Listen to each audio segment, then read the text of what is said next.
نحمدہ ونصلی علی رسولہ الکریم اما بعد۔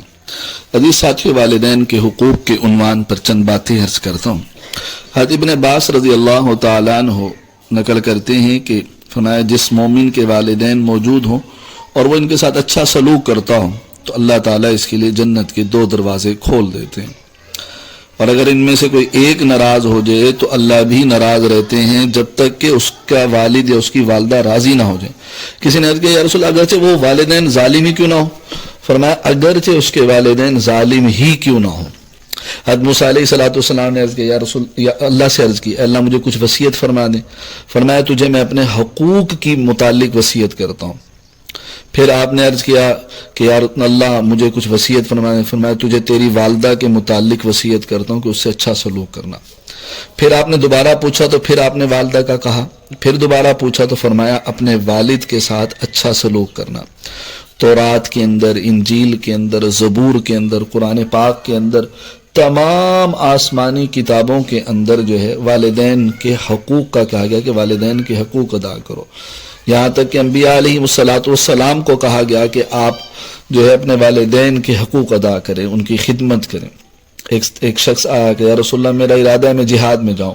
آپ نے پوچھا تیرے والدین زندہ ہیں؟ انہوں نے کہا جی ہاں زندہ ہیں۔ فرمایا کہ انہی کی خدمت کر کہ اس میں جہاد ہے، کہ ان کی خدمت میں جہاد ہے۔ تو اس سے بھی پتہ چلتا ہے کہ حضور نے اسے جہاد چھوڑ کر والدین کی خدمت کا کہا، تو اس سے پتہ چلتا ہے کہ والدین کی خدمت جہاد سے بھی افضل ہے۔ ہاں اگر نفیر عام ہو جائے تو پھر اس وقت نکلنا سب کے لیے ضروری ہے۔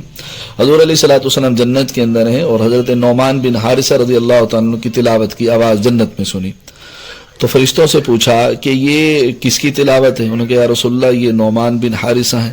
کب وہ وہاں اور جنت میں ان کی تلاوت کی آواز کیسے؟ انہوں نے کہا یا رسول اللہ وہ اپنی والدہ کی بہت زیادہ خدمت کرتے ہیں، اس وجہ سے اللہ نے ان کو یہ شرف عطا فرمایا۔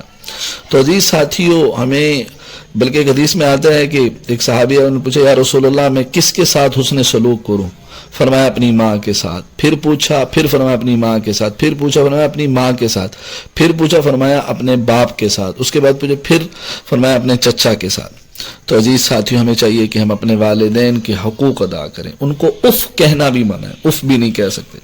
والدین، اگر کوئی آدمی والدین کا نافرمان ہے تو یاد رکھ لیں وہ جو مرضی عمل کر لے، تہجد گزار ہو، جو کچھ مرضی کرتا ہو، وہ جنت میں داخل نہیں ہوگا، اور والدین کا فرما بردار ہو تو وہ دوزخ میں نہیں جا سکتا۔ یہ پکی بات ہے۔ بلکہ 3 آیتیں ہیں جو ایک دوسرے کے بغیر قبول نہیں ہوتی۔ اقیموا الصلاۃ وآتوا الزکاۃ، کہ نماز کی پابندی کرو، زکوٰۃ دیتے رہو۔ اب ایک آدمی نماز پڑھتا ہے زکوٰۃ نہیں دیتا تو اس کی نماز بھی قبول نہیں ہوگی۔ وہ زکوٰۃ دینا ضرور، اطیعوا اللہ واطیعوا الرسول، اللہ کی مانو اور اللہ کے رسول کی مانو۔ تو ایک آدمی اللہ کی اطاعت کرتا ہے، رسول کی اطاعت نہیں کرتا تو وہ بھی قبول نہیں۔ تیسری آیت انشکر لی ولی والدیک، فرمایا تو اللہ تعالیٰ فرمانے میرا شکر ادا کرو، اپنے والدین کا شکر ادا کرو۔ تو جو اپنے والدین کا شکر ادا نہیں کرتا وہ اللہ کا بھی نہیں کرتا، یہ یاد رکھ لیں۔ رضا الربی فی رضا الوالد وسخط الربی فی سخط الوالد، فرمایا اللہ کی رضا والدین کی رضا، والد کی رضا میں ہے، اور اللہ کی ناراضگی والد کی ناراضگی میں۔ فرمایا والدین کی لعنت جو ہے نا وہ اولاد کی جڑیں کاٹ دیتی ہے، اولاد کی جڑیں کاٹ دیتی ہے۔ اور یہ یاد رکھیں کہ جو اپنے والدین کے ساتھ حسن سلوک نہیں کرتا، پکی بات ہے کہ وہ دوزخ میں داخل ہوگا، اللہ کی رحمت سے دور ہوگا۔ ایک صحابی نے پوچھا کہ کون سا عمل سب سے افضل ہے؟ فرمایا اپنے وقت پر نماز ادا کرنا، والدین سے حسن سلوک کرنا، اور جہاد فی سبیل اللہ کرنا، یہ سب سے اعلیٰ ہے۔ ایک بدو آیا، انہوں نے کہا یا رسول اللہ میں جو ہے میری والدہ بوڑھی ہو چکی، میں نے اسے اپنے ہاتھ سے کھانا کھلاتا ہوں، وضو کراتا ہوں، اپنے کندھوں پہ اٹھاتا ہوں، جی تو کیا میں نے اس کا کوئی بدلہ ادا کر دیا؟ حضور نے علیہ السلام نے فرمایا تو نے 100واں حصہ بھی نہیں ادا کیا، 100واں حصہ بھی، ہاں البتہ تو نے نیک کام کیا، اس نیک کام کا تجھے اجر ضرور ملے گا۔ اسی طرح ایک بدو آیا، اس نے حضرت عمر رضی اللہ عنہ سے کہا کہ اے عمر میری والدہ بوڑھی ہوگی اور میں نے ان کو اپنے کندھوں پر بٹھا کے طواف کرایا، سعی کروائی، حج پورا کروایا، تو کیا میں نے ان کا حق ادا کر دیا؟ فرمایا تیری والدہ نے بہت ساری تکلیفیں اٹھائی، ان میں سے کسی ایک بھی تکلیف کا تو نے ابھی تک اس کا بدلہ ادا نہیں کیا۔ عزیز ساتھیوں، روایت میں آتا ہے کہ تم میں سب سے بدترین شخص وہ ہے جو اپنے والدین کو گالی دے. پوچھا یا رسول اللہ والدین کو گالی کون دے گا؟ فرمایا جب تم کسی کے والد کو گالی دیتے ہو اور وہ پلٹ کے تمہارے والد کو گالی دے تو وہ ایسے ہی ہے جیسے کہ گویا کہ تم نے گالی دی. اسی لیے عزیز ساتھیوں ہم کسی کو گالیاں نہ دیں، یہ نہ ہو کہ ہمیں گالیاں ہمارے والدین کو گالیاں پڑیں. ایک اور آخری واقعہ سنا کے بعد ختم کرتا ہوں. حضرت انس رضی اللہ تعالیٰ عنہ سے روایت ہے کہ رسول اللہ صلی اللہ علیہ وسلم کے بابرکت زمانے کے اندر ایک نوجوان تھے، ان کا نام تھا علقمہ. وہ بڑے محنتی، کثرت سے روزہ رکھنے والے ہیں جی، اور بہت اعمال کرنے، تہجد گزار تھے اور اتنا خرچ کرتے تھے کہ کبھی گنتے بھی نہیں تھے کتنا. وہ ایک سخت بیمار ہو گئے تو ان کی بیوی حضور کے پاس آئی کہ یا رسول اللہ میرے خاوند جو ہیں وہ نزع کے عالم میں. تو آپ صلی اللہ علیہ وسلم نے حضرت بلال، حضرت علی، حضرت سلمان، حضرت عمار کو بھیجا کہ جاؤ دیکھ کر آؤ. تو وہ کلمہ ان کے سامنے کلمہ پڑھیں تو حضرت علقمہ کلمہ نہ پڑھ رہے ہیں. تو انہیں آگے حضور کو بتایا کہ یا رسول اللہ یہ معاملہ ہے. آپ علیہ الصلوۃ والسلام نے فرمایا ان کے والدین میں سے کوئی والدین حیات ہیں؟ کہ یا رسول اللہ والد تو فوت ہو چکے لیکن والدہ حیات ہیں، بوڑھی ہیں. حضور نے فرمایا کہ ان سے پوچھو کہ اگر وہ آ سکتی ہیں تو ٹھیک ہے ورنہ انتظار کریں، میں خود ان کے پاس آ جاتا ہوں. بلال نے جا کے ان کی والدہ سے کہا تو انہوں نے کہا میری جان آپ صلی اللہ علیہ وسلم پہ قربان، میرا حق ہے کہ میں خدمت عالیہ میں حاضر ہوں. تو وہ عصا ٹیکتی ہوئی دربار نبوت میں حاضر ہوگی. سلام کیا، حضور کے سامنے بیٹھ کے حضور نے پوچھا سچ سچ بتا، نہیں تو اللہ وحی کے ذریعے سے مجھے بتا دے گا. یہ بتاؤ کہ علقمہ کیا عمل کرتا تھا؟ کہنے لگے اتنی نمازیں پڑھتا تھا، اتنے روزے رکھتا تھا، اور جو درہم پاس ہوتے صدقہ کر دیتا تھا، نہ ان کا وزن معلوم ہوتا تھا نہ عدد معلوم ہوتا تھا. آپ علیہ الصلوۃ والسلام نے تو یہ بتا کہ تیرے ساتھ کیسا تھا؟ کہنے لگے یا رسول اللہ میں اس پر ناراض ہوں. فرمایا کیوں؟ کہنے لگے کہ وہ میرے بجائے اپنی بیوی کو ترجیح دیتا تھا اور میری نافرمانی کرتا تھا، اس کا کہا مانتا تھا، میری بات نہیں مانتا تھا. تو آپ صلی اللہ علیہ وسلم نے ارشاد فرمایا کہ ماں کی ناراضگی نے اس کی زبان کو کلمہ شہادت سے روک دیا.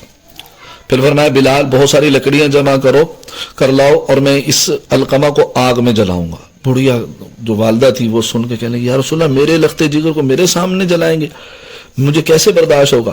آپ علیہ الصلوۃ والسلام نے فرمایا اے علقمہ کی ماں، اللہ تعالیٰ کا عذاب اس سے کہیں زیادہ سخت اور دیر پا ہے. اگر تجھے یہ پسند ہے کہ اللہ تعالیٰ اس کی مغفرت فرما دیں تو اس سے راضی ہو جا. اس ذات کی قسم جس کے قبضے میں میری جان ہے، اسے نماز صدقہ فائدہ نہیں دے گا جب تک کہ تو اس پر ناراض ہے. اب والدہ کا دل تھا پسیج گیا تو فوراً کہنے لگی یا رسول اللہ میں آسمان والے خدا کو، آپ کو اور حاضرین مجلس کو گواہ بناتی ہوں کہ میں علقمہ سے راضی. آپ علیہ الصلوۃ والسلام نے فرمایا بلال ذرا جاؤ جا کے دیکھو علقمہ نے لا الہ الا اللہ پڑھا کہ نہیں، ہو سکتا ہے کہ اس کی والدہ نے میری شرم کی وجہ سے راضی ہو گئی ہو. پہنچے تو حضرت علقمہ کی زبان پر لا الہ الا اللہ جاری تھا. تو اندر جا کر بلال کہنے لگے علقمہ سے والدہ کی ناراضگی نے اس کی زبان کو شہادت توحید سے روک رکھا تھا اور اس کی رضامندی نے زبان پر اس کلمے کو جاری کر دیا.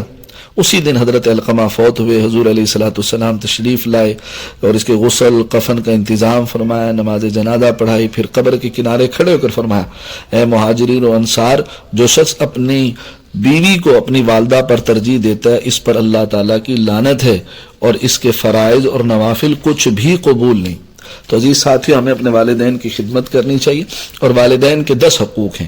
ان کو کھانے کی ضرورت ہو تو کھانا دے، کپڑے کی ضرورت ہو تو کپڑے دے، جب وہ بلائیں تو کہ میں حاضر خدمت ہوں، کسی بات کا حکم کریں تو اس کی اطاعت کرے، نرم گفتگو کرے، نام لے کر نہ پکارے، پیچھے چلے، ان کے دائیں بائیں آگے نہ چلے، ان کے لیے وہی پسند کرے جو اپنے لیے پسند کرتا ہے، اور ان کے لیے دعائیں مغفرت کرتا رہے، استغفار کرتا رہے.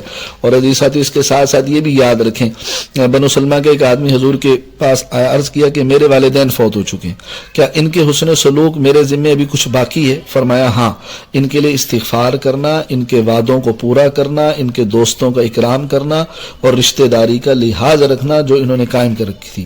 ٹھیک ہے، تو عزیز ساتھیوں ہمیں چاہیے. اور ایک حدیث میں یہ بھی آتا ہے جو والدین کے لیے دعا نہیں کرتا اس کو تنگ دستی آتی ہے، وہ تنگ دست ہو جاتے ہیں. والدین کے لیے دعائیں کرتے رہنا یہ فراخی کو لاتا ہے. اللہ ہم سب کو عمل کرنے کی سعادت نصیب فرمائے. السلام علیکم ورحمۃ اللہ وبرکاتہ.